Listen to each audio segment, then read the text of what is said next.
Welcome to today's problem walkthrough. We'll be tackling LeetCode problem number 1558, titled Minimum Numbers of Function Calls to Make Target Array. In this problem, we'll explore how to transform an array of zeros into a given target array using the minimum number of operations. Let's dive in and break it down step by step. This problem requires us to transform an array of zeros into a given target array nums using two specific operations. The first operation is an increment, where we pick any single element in the array and increase it by 1. The second operation is a doubling, where we multiply every element in the array by 2. Our task is to determine the minimum number of these operations required to achieve the transformation. The input consists of an integer array nums, with constraints ensuring that the length of the array is between 1 and 100,000, and each element ranges between 0 and 1 billion. The output will be a single integer, representing the minimum number of operations needed to perform the transformation. Now, let's look at an example. Suppose the input array is nums equals 1, 5. To transform 0, 0 into 1, 5, we can follow these steps. First, increment the first element from 0 to 1. Then, for the second element, increment it 5 times to go from 0 to 5. In total, this requires 1 increment for the first element and 5 increments for the second element. Since no doubling operations are needed, the total number of operations is 1 plus 4, which equals 5. This is the minimum number of operations required for this transformation. In another example, consider the input nums equals 2, 2. To transform 0, 0 into 2, 2, we first increment both elements from 0 to 1. Then, we perform a single doubling operation to multiply both elements by 2, resulting in 2, 2. The total number of operations is 2 increments, 1 for each element, plus 1 doubling operation. Therefore, the minimum number of operations required is 2 plus 1, which equals 3. Finally, let's examine a more complex example with nums equals 4, 2, 5. To transform 0, 0, 0 into 4, 2, 5, we handle each element individually, considering their binary representations. For 4, represented as 100 in binary, we increment to 1, then double twice. For 2, represented as 10, we increment to 1 and double once. For 5, represented as 101, we increment to 1, double, increment again, and double a second time. Adding these together gives a total of 6 operations. The constraints of the problem ensure that we must handle large arrays efficiently, using strategies to minimize the number of operations, especially when dealing with large values or many elements. When tackling this problem, we need to determine the minimum number of operations required to transform an array of zeros into the given target array, nums. The two operations allowed are incrementing a single element by 1 and doubling all elements in the array. To solve this efficiently, we must carefully analyze how these operations interact and build upon each other to achieve the desired values in nums. A natural first step is to consider a brute force approach. Here, we would start with an array of zeros and simulate the operations incrementally until the array matches the target. For each number, we would apply increment operations repeatedly until it matches the target value, and then use double operations to synchronize the growth across all elements. However, while conceptually simple, this method becomes computationally expensive. The time complexity for this approach scales with both the size of the array and the maximum value in nums, making it impractical for larger inputs due to redundant operations. This highlights the need for a more optimized solution. To overcome the inefficiencies of the brute force approach, we can adopt an optimized method that uses bit manipulation and reverse simulation. Instead of simulating the operations forward, we analyze the problem in reverse. The key idea is to consider how each number in nums can be reduced to 0, and from there deduce the operations required to build it. If a number is odd, it must have been increment last, which indicates the need for 1 increment operation. If the number is even, it must have been halved through a double operation. By repeating this process for all numbers in nums and tracking the maximum number of double operations needed, we can calculate the minimum total operations required. The critical observations here are that odd numbers always contribute an increment operation, and the number of double operations is determined by the largest bit length among the numbers in nums. This allows us to reduce the problem to counting the total number of 1 bits across all numbers for increment operations, and finding the maximum bit length for double operations. The time complexity of this approach is much more efficient, as it only depends on the number of bits in the binary representation of each number. Scaling is O, and asterisk log, max, nums. Given the trade-offs, the optimized approach using bit manipulation and reverse simulation was chosen as the most effective strategy. By analyzing the binary representation of the numbers, we can directly compute the minimum number of operations needed without redundant calculations. This method leverages the properties of binary numbers to count the required increment and double operations efficiently. Comparing this to the brute force approach, the latter is easier to conceptualize but computationally infeasible for large inputs due to its high time complexity. In contrast, the optimized approach is both faster and scales well, making it suitable for handling larger constraints. The trade-off is that it requires a deeper understanding of bit manipulation, but this additional complexity is outweighed by the significant performance benefits. By focusing on the problem's core properties, this approach eliminates unnecessary steps and delivers the result in an optimal manner, aligning perfectly with the problem's requirements and constraints. In this problem, we need to find the minimum number of operations required to transform an array of zeros into a given target array, nums. To achieve this, we are allowed to use two types of operations. The first is the increment operation, which increases the value of a single element by 1.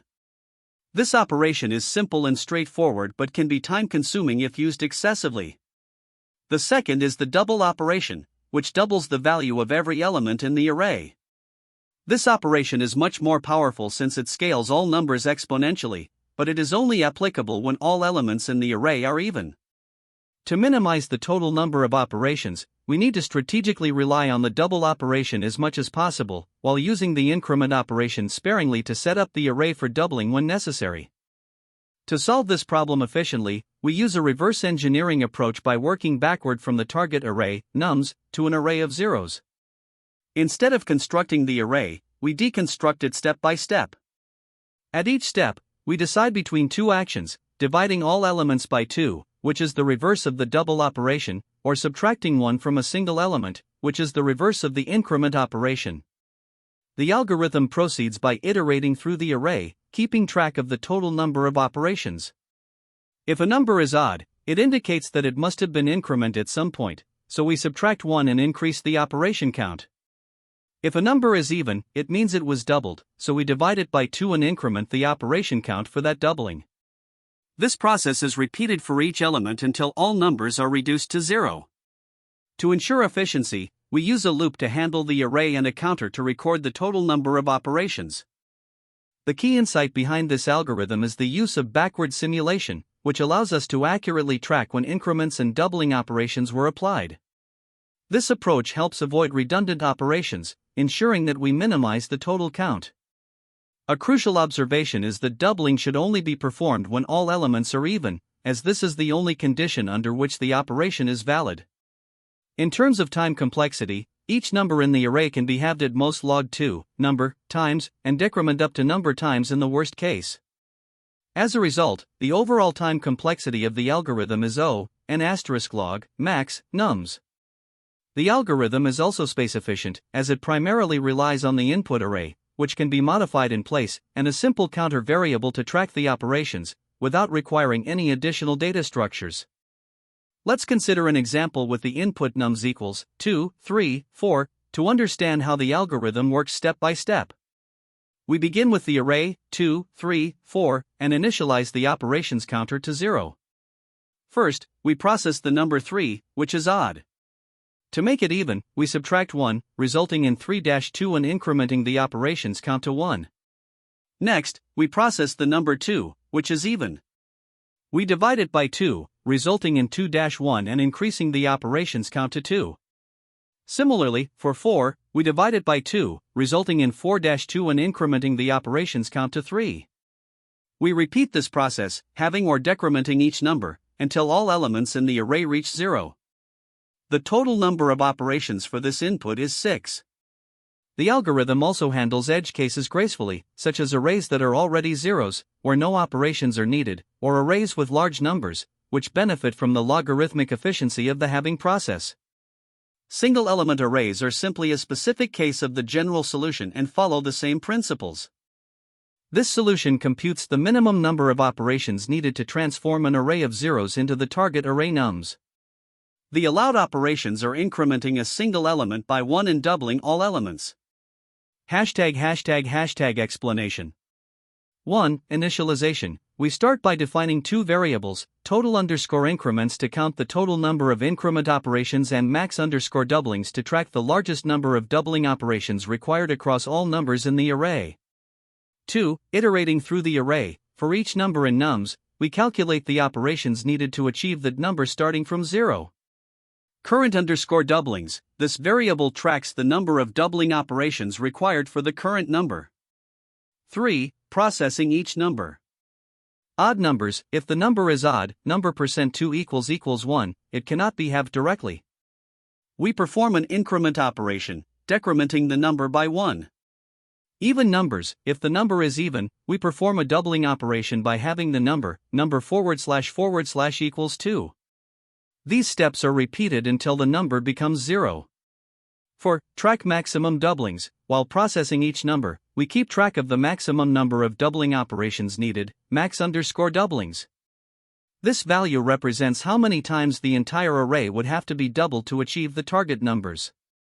5. Final calculation. After processing all numbers, the total number of operations is the sum of all increment operations, total_increments, and the maximum doubling operations, max_doublings.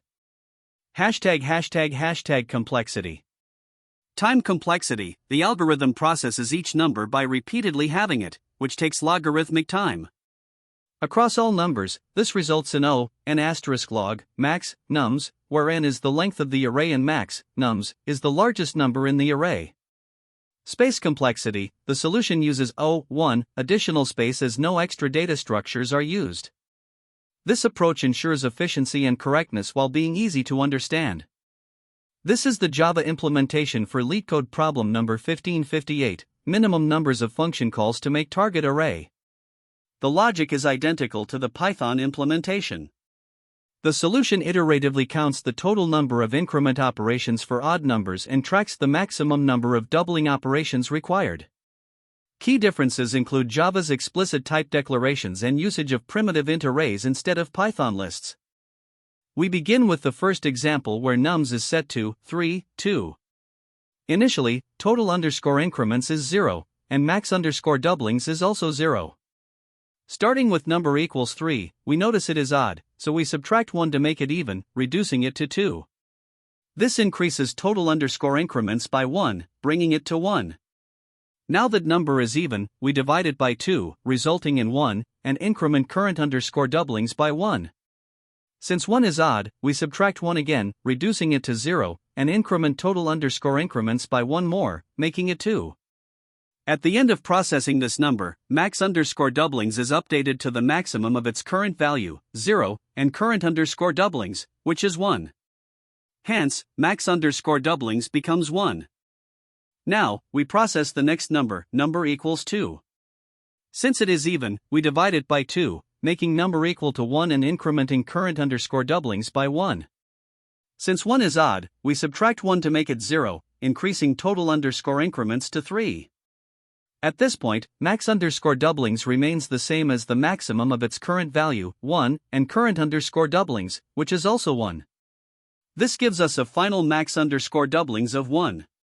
Adding total_increments and max_doublings, we calculate the result as 3 plus 1, which equals 4. Thus, the output for this example is 4.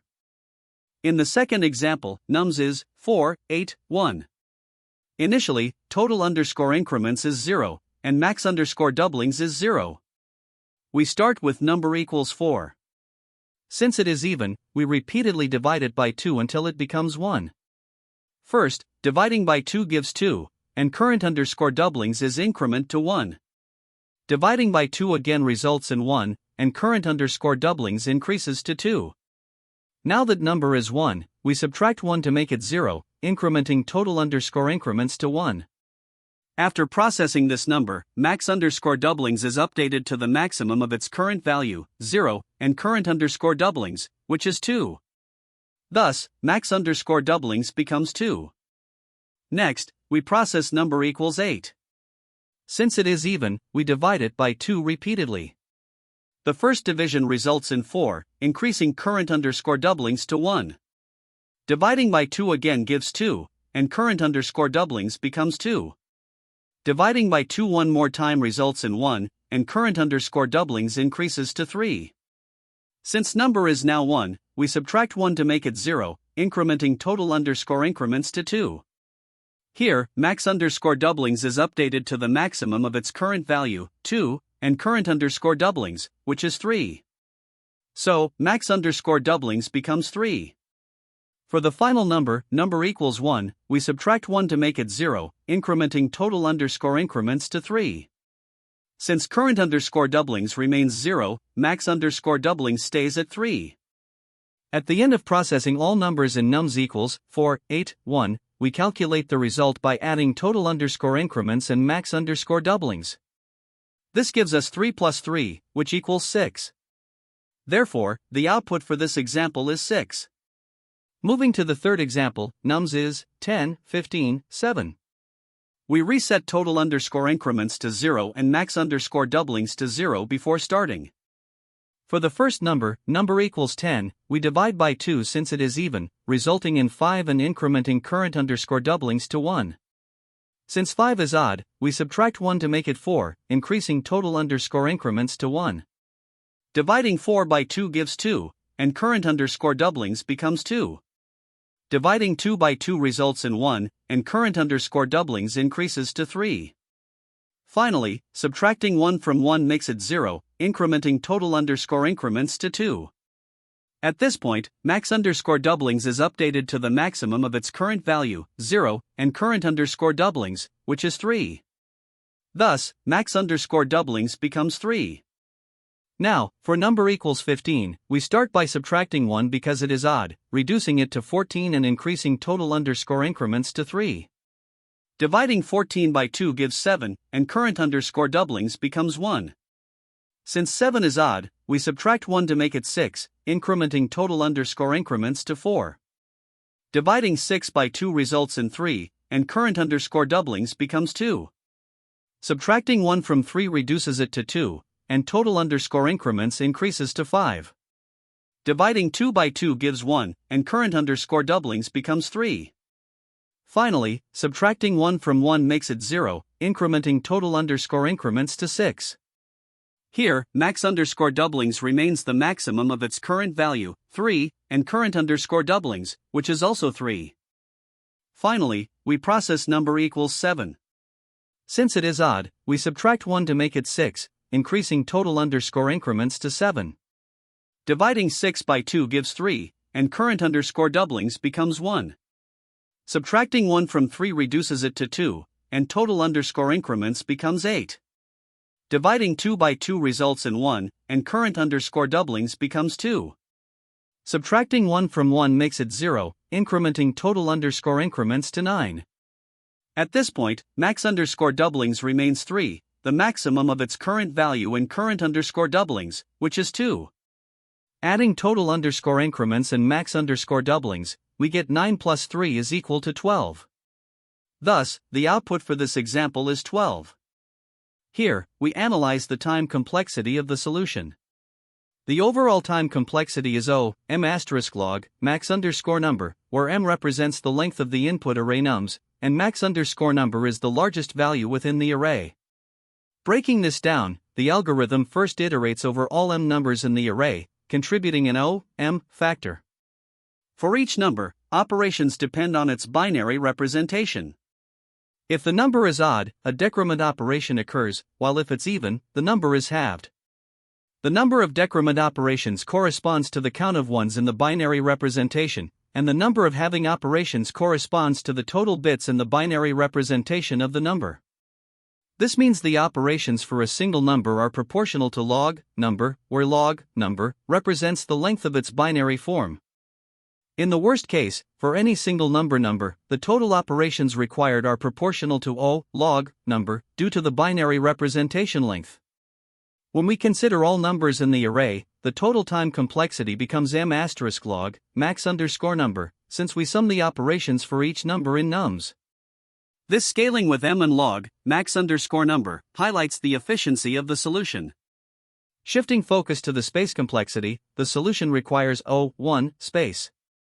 This is because the algorithm does not create any extra data structures dependent on the size of the input. Instead, it directly processes the array nums, ensuring minimal memory usage. Examining the space complexity further, the solution uses a few auxiliary variables such as total underscore increments, max underscore doublings, and current underscore doublings. These are simple integer variables that store intermediate results and consume constant memory, regardless of the input size. Additionally, the algorithm is iterative and avoids recursion, meaning there is no extra memory overhead from function call stacks. With no additional data structures or memory allocations tied to the input size, the space complexity remains O1. This efficient memory usage is a key advantage of the solution. When comparing approaches, a naive solution would involve simulating the transformation of an array of zeros into the target array nums by explicitly performing increment and doubling operations. This would require iterating over the array repeatedly, resulting in a much higher time complexity of O max underscore number asterisk m. This inefficiency arises because each number would be processed incrementally without leveraging the binary representation. In contrast, the optimal solution cleverly uses the binary representation of numbers to minimize operations. By counting the ones in the binary representation for increments and the total bits for doublings, the algorithm achieves a significantly improved time complexity of O m asterisk log max underscore number. Now, let's consider the best, average, and worst case scenarios. In the best case, all numbers in nums are small, such as 1 or 2, leading to fewer operations. However, even in this scenario, the time complexity remains O m asterisk log max underscore number due to the logarithmic dependency on the size of the numbers. In the worst case, nums contains very large numbers, requiring the maximum number of operations for both increments and doublings. Despite this, the algorithm still scales efficiently with the input size, maintaining the same time complexity. On average, the time complexity remains O m asterisk log max underscore number, as it depends on the binary length of the numbers rather than their specific distribution. To solidify the time complexity analysis, we can mathematically prove the O m asterisk log max underscore number bound. Each number in the array contributes log number operations, where log number represents the length of its binary representation. Summing up the operations for all m numbers gives a total of m asterisk log max underscore number, as max underscore number is the largest value in the array. Additionally, the algorithm performs no redundant operations, as every operation corresponds to a specific bit in the binary representation of a number. This ensures the solution is asymptotically optimal, balancing efficiency in both time and space. When tackling this problem, there are a few common mistakes to watch out for. One major error is misunderstanding the operations. For instance, some assume you can only double all elements when they're equal, but that's not the case. You can double at any time. Another misconception is thinking doubling applies to just one element, when in reality, it applies to the entire array. This misunderstanding can lead to incorrect intermediate steps in your solution. Additionally, errors often arise with greedy approaches. Incrementing all elements to their target values before considering doubling might feel intuitive, but it's highly inefficient and doesn't minimize the number of operations. Similarly, doubling at the earliest opportunity isn't always optimal. Sometimes, it's better to increment further first. Lastly, mishandling leading zeros can cause issues. Doubling prematurely without considering the highest bit in the array leads to wasted operations. Always apply doubling strategically, keeping the overall goal in mind. Another common pitfall is overcomplicating the solution. Some try to simulate each operation step by step, which can be tedious and inefficient. Instead, look for patterns, such as leveraging the binary representation of numbers to simplify your approach. It's also critical to account for edge cases, like when the array is empty or all elements are already zeros. These scenarios might require no operations at all, so overlooking them can result in unnecessary complexity. Now, from an interview perspective, it's crucial to focus on key insights. The binary representation of each number in the array provides a clear path to the solution. Each one in the binary corresponds to an increment, and the number of bits required across all elements determines the doubling operations. To optimize, prioritize minimizing doubling operations by targeting the highest bit across all numbers, while summing up the total ones for increments. This approach is both elegant and efficient. Recognizing patterns can simplify the problem significantly. The doubling operation, for example, is equivalent to a left shift in binary, which makes calculations much more straightforward. This insight allows us to combine binary manipulation with greedy strategies for an optimal solution. It's also important to understand the trade-offs involved. A naive approach, such as incrementing all numbers to their targets before doubling, may seem simpler, but it's far less efficient than a solution that leverages binary properties. When discussing this problem in an interview, be prepared to explain why the pattern-based approach works better. Additionally, there are some related problems worth exploring. LeetCode 322, the coin change problem, shares a similar goal of minimizing operations but uses dynamic programming to achieve it. LeetCode 991, broken calculator, involves a mix of doubling and decrement operations, but with a backward-thinking approach. Finally, LeetCode 650, two keys keyboard, focuses on reaching a target number with minimal steps and involves doubling-like operations, making it conceptually relevant here. Another related problem to consider is LeetCode 1375, bulb switcher 3. While it's less directly related, it also involves analyzing sequences and minimizing operations, which can help build your problem-solving skills. Now, let's talk about alternative approaches to solving this problem. A straightforward greedy approach involves incrementing all elements to their targets first, then doubling until the target is reached. While intuitive, this method is inefficient, as its time complexity is O, max, nums, *n. A much better approach involves binary analysis.